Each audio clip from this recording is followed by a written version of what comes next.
tetap bersama saya Hertzman Arif dari Forum News Network dan juga ada Bung Rocky Gerung dari Rocky Gerung Official. Bung Rocky, tahun 2020 lalu, kayaknya lama banget tahun 2020 lalu, Anda menominasikan sebenarnya Bu Risma itu layak menjadi salah satu person of the year gitu ya. Nah, menurut Anda apakah ini aksi-aksi semacam itu akan berlanjut pada tahun 2021? Pasti, karena Ibu Risma punya semacam kebiasaan yang nggak mungkin diubah oleh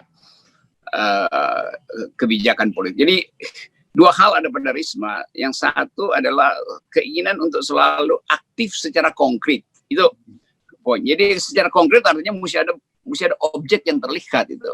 Sementara untuk menjadi menteri itu sebetulnya sasaran dari kebijakan itu bukan objeknya, tetapi idenya itu. Gimana misalnya menganggap bahwa sangat adil bila peserta BPJS tidak lagi dihalangi hanya karena afiliasi politiknya. Itu Ibu Risma harus pikirkan, sebab sangat mungkin anggota FPI akan secara samar-samar akan dihalangi akses pada BPJS segala macam. Karena kekuasaan ini betul-betul ingin membasmi FPI kan. Nah, soal-soal macam itu mesti dipikirkan Ibu Risma. Jadi Ibu Risma harus sidak sebetulnya. Bukan gorong-gorong atau bukan got yang mampet atau pasar-pasar tradisional. Tapi sidak memeriksa di bawah meja dirjennya ada surat apa yang punya potensi untuk membatalkan keadilan sosial. Di koridor-koridor di Depsos ada kasakusuk apa yang berupaya misalnya untuk bikin transaksi diam-diam dengan seorang pebisnis itu karena mau dapat kontrak dari Departemen Sosial. Jadi hal itu yang mesti diingatkan pada Ibu Risma, Mbak. Dia adalah menteri. Menteri adalah pejabat yang menentukan kebijakan keadilan sosial. Jadi kebijakannya itu. Kalau soal nyari orang miskin, nyari gorong-gorong, nggak usah Ibu Risma. Seluruh data dunia, bahkan data WHO, data World Bank ada. Jadi buat apa lihat orang miskin? Karena figuresnya, numbersnya udah ada. Dalam statistik udah lengkap. Kemiskinan itu udah ada di kita. Disparitas bahkan udah ada di kita. Jadi udah Ibu Risma tinggal di kantor, lakukan tugas yang sifatnya konsepsional untuk membatasi berlanjutnya ketidakadilan sosial. Ya, ini saya jadi teringat cerita tentang Abu Nawas nih sedikit dengan apa yang dilakukan oleh Bu Risma ini kan. Waktu itu kan dia tiba-tiba dicari dia sedang dilihat orang sedang sibuk mencari sesuatu di luar rumahnya begitu. Dan kemudian ketika ditanya oleh orang, kamu sedang cari apa? Gitu. Saya sedang mencari kopiah saya yang tadi tertinggal. Di mana tertinggalnya? Di dalam rumah, kata dia. Kenapa cari di luar? Ya karena di luar kan lebih terang, sementara di dalam gelap gitu. Ini saya lihat apa yang terjadi kira-kira seperti itu, Bung Rocky, analoginya.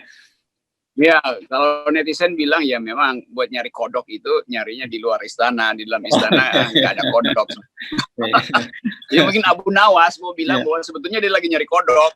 Iya. Nyari cebong, maka dia keluar istana nyari cebong. Iya. Oke.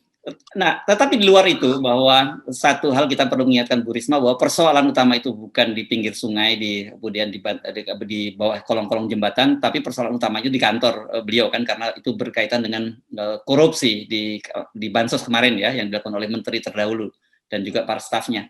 Tetapi yang juga banyak pertanyaan publik, apakah ini semacam gimmick dari upaya Bu Risma untuk mengalihkan fokus perhatian publik sehingga orang tidak lagi menyoroti korupsi Bansos, karena ini bagaimanapun kan ini partainya Bu Risma yang melakukan. Saya kira tidak disengaja Ibu Risma sebetulnya, karena dia intuitif, dia doyan begituan. Jadi justru orang menganggap kalau Ibu Risma tidak turun ke gorong-gorong, dianggap kok Risma jadi lain gitu ya. Jadi betul-betul ini satu dilema bagi Ibu Risma sebetulnya. Tetapi tetap Ibu Risma harus pastikan bahwa urusan Bansos itu urusan kelurahan yang bisa jadi kantong kosong kalau Ibu Risma tidak mengontrol kebijakannya di kantornya. Kan begitu tuh. Yeah. Jadi bansos itu diperlukan oleh orang miskin. Nah, Ibu Risma tidak perlu cek apakah bansos itu tiba. Yang dia mesti cek apakah pejabatnya itu bersih atau tidak. Kan itu soalnya kan, nggak perlu ngikutin goodie bag-nya tiba di mana tuh. Yang penting Ibu Risma tahu bahwa bansos itu akan tiba pada rakyat karena dia percaya kebijakannya berpihak pada rakyat. Dan dia harus pastikan rakyat itu adalah pemilik terakhir dari bansos itu, bukan partainya. Jadi Ibu Risma justru mesti periksa dua hal, kantor Mensos dan kantor PDIP itu. Ini kalau saya bikin satir begitu kan. Karena PDIP yang dikaitkan dengan korupsi menterinya tuh. Nah, Risma datang dengan ide baru bahwa segala sesuatu harus dia lihat dulu tuh. Karena itu pagi-pagi dia datang ke kantor, sebelum pulang dia muter-muter Jakarta dulu, lihat di mana ada kemiskinan. Dia buat apa? Itu dia buang-buang waktu tuh. Padahal waktu untuk berpikir bagi menteri lebih penting dari waktu untuk sidak. Sidak itu urusan dirjen, urusan segala macam itu. Jadi jangan posisi menteri itu dihabiskan waktunya untuk melihat hal yang konkret. Menteri itu melihat hal yang abstrak, itu membaca figur dalam statistik, bikin konsultasi, itu soalnya. Ya. Tapi kan dari sisi media ini jadi menarik, jadi gimmick ini kalau kita nyebutnya sebagai gimmick itulah ya dan bagi media ini memang menarik secara visual kan, ketimbang Bu Risma cuma duduk di meja kemudian dipotret, itu nggak menarik dibandingkan dia bertemu dan berdialog dengan para pemulung dan sebagainya gitu.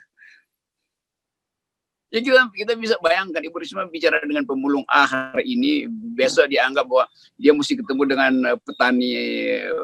petani penjual singkong di pinggiran Jakarta juga masih banyak tuh yang datang dari daerah terus bertanya ini dari mana singkongnya, mau di store ke supermarket atau sekedar digoreng di pinggir jalan tuh. Nah itu memang berita, tapi itu bukan wisdom sebetulnya tuh. Wisdom itu nggak ada di jalan, wisdom dari kepejabatan menteri itu ada di dalam kebijakan. Itu soalnya. Lain kalau memang diarahkan untuk kampanye menjadi gubernur DKI sehingga mesti ikuti tradisi sebelumnya. Ya kalau itu juga yang dispekulasikan orang tuh, bahwa Risma diplot oleh Jokowi untuk mengikuti jejaknya dan diizinkan oleh Megawati untuk menghalangi popularitas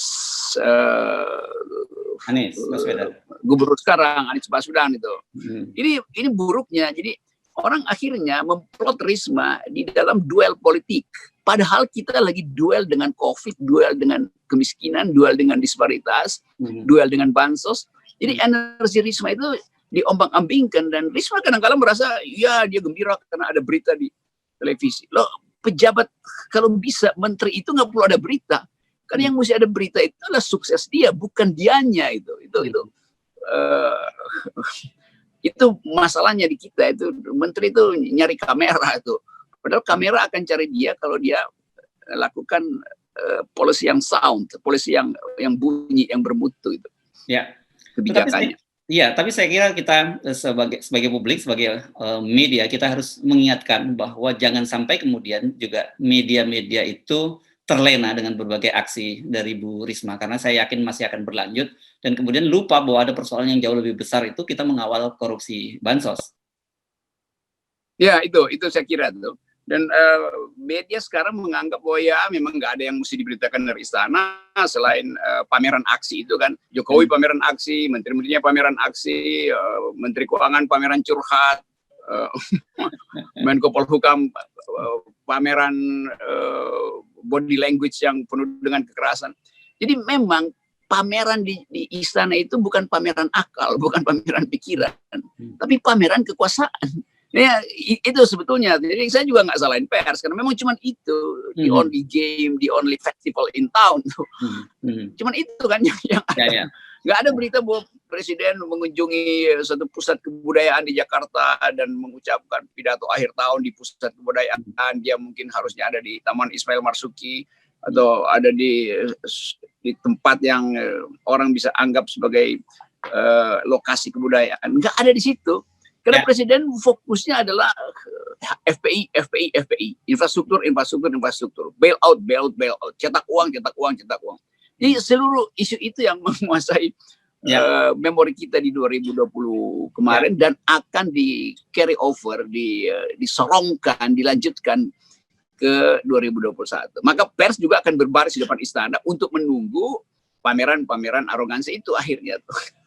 Oke, tapi sebagai orang media kan saya mengenal ada yang disebut dengan agenda setting gitu, di luar daily news gitu, agenda rutin, tapi kita juga biasanya membuat agenda setting. Apa sih agenda setting itu? Yakni hal-hal yang berkaitan dengan kepentingan publik gitu, dengan masalah publik yang harus kita kawal terus gitu, tidak boleh terlena dengan hanya aksi gimmick-gimmick media ataupun kemudian daily rutin yang harus di cover.